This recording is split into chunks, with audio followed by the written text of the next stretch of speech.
Well, g'day, and welcome to another episode of Kiwi Car Life. And today, we're going to be putting the Accord on the dyno.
So this is fuel mixture, so it's in lambda, so lower the number basically the richer it is.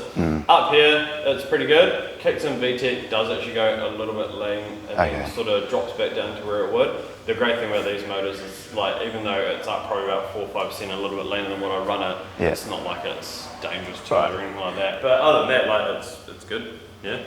So before I get to the peak numbers that I have in my hot little hands right here, I do just want to give a massive thank you to Prestige Tuning for putting my car on their dyno. The guys there were all really friendly, and if you want to get your car tuned or you just want to do a few pulls like what I did to see how much power your car is making, I'd absolutely recommend them. So hit them up via the link in the description if you want to do a few pulls yourself.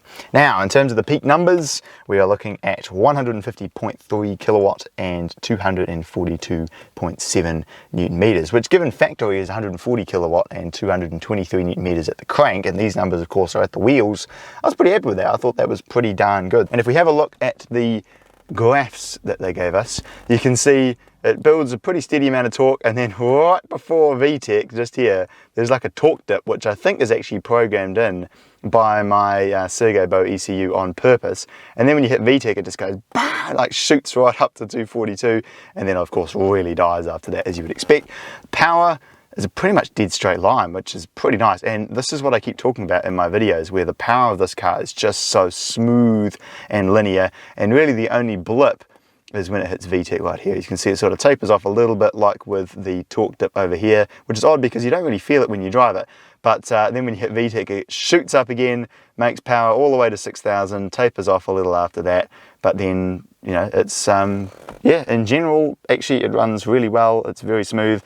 For my American counterparts who don't use kilowatt and newton meters, it made 179 pound-feet and 202 wheel horsepower.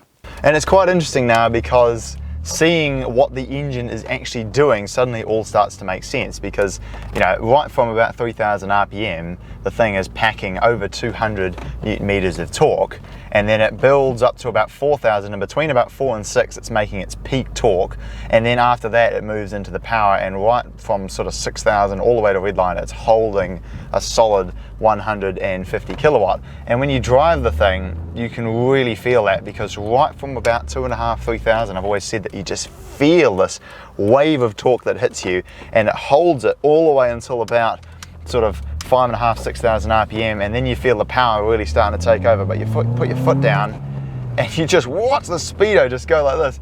It's pretty remarkable, really. You know, 2,000 RPM, foot down, 40, 50, 60, and it's like really getting up and going, eh? Like there's probably people cringing right now who drive flipping V8 Commodores, or, you know, even just like anything with like a decent size 6, going, oh, it's 240 newton meters, is that all, you know?